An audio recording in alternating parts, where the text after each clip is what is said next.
Assalamu alaikum. Welcome back to my channel. Dhamaantiin waan idin salaamayaa. Today's vlog waxaan tegayaa maanta Oslo. Waxaan tegayaa insha Allah for a family wedding.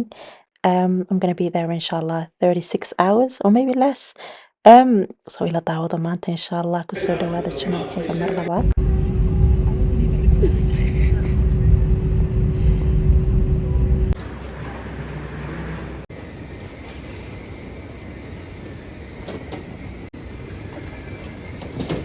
Alxamdulilah laba saacadood ayayna la soo socotay diyaaraddu. Finally waxaan nimi airportkii Oslo. Tareen baan qaadanaynaa insha Allah. Halkan aan iska yara fadhiisanayna inta tikidhada soo goosanayno for the train. Tareenka wuxuu qaadanayaa ilaa 25 minutes to 30 minutes. Waayo airportkoodana wuxuu ku yaalaa outside Oslo. Imika anagan kusii soconnaa tareenkaygii insha Allah waa imika 12 iyo barkii 1 wax yar la weeyaan. Waxaanu nimi train stationkan baanu nimi. Xaggan bay familigu naga kaxaynayaan insha Allah. Guriga baan qabanaynaa waanu seexanaynaa. We're so tired. Saq dhexe weeyaan. Marka waa inooya berri insha Allah iyo meherkii markuu dhacayo waan idin tusi doonaa hadii Ilaahay. Morning. Imika waa 10kii subaxnimo weeyaan. Alxamdulilah horta fiican oo soo qaadanay. Dee Oslo waa magaalo aad iyo aad u qabow. Bismillaahi raxmaani raxiim. barafkii adduunkaa ka da'ay. Imika anyway hoolkii baanu nimi. Meherkii baa insha Allah mar dhow dhici doonaa. Dabeetana markuu arooska xafladu dhammaato meherku insha Allah kadib gurigan ku noqonaynaa waan soo diyaarinaynaa. Arooskii baa insha Allah hadhow inoo dhici doona. Dee ila soo daawada bal caawa. ونعمل الشيخ مصطفى حاج اسماعيل لهذه كل شيء بارك الله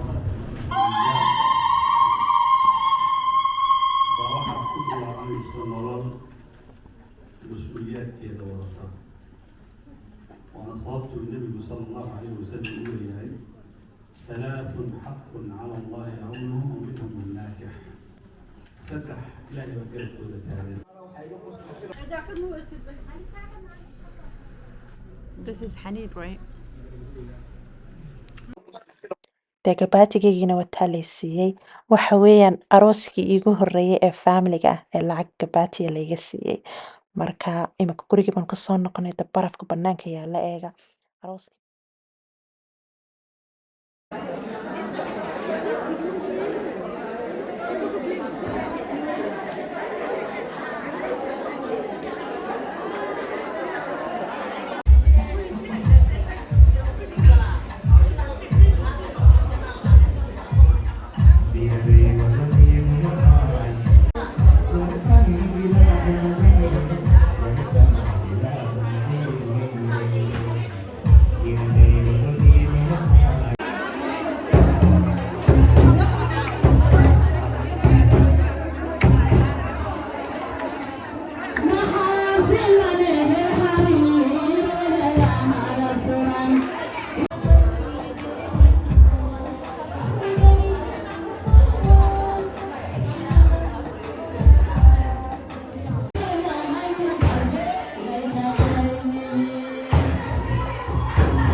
imika halkan waxaa la isku doonsiiyey fijaanadii. Marka aroosku waa gabagabo insha Allah. Waanu diyaar garoobaynaa xaafadda baan ku noqonaynaa. We're gonna get ready. Caawa hurda ma jirto. Xagga iyo airportka baan qabanaynaa insha Allah. Early in the morning weeyaan flightka iyagu marka waa inaanu goor hore baxno insha Allah. dee insha allah waa inoo iyo next vlog hadduu ilaahay yidhaahdo.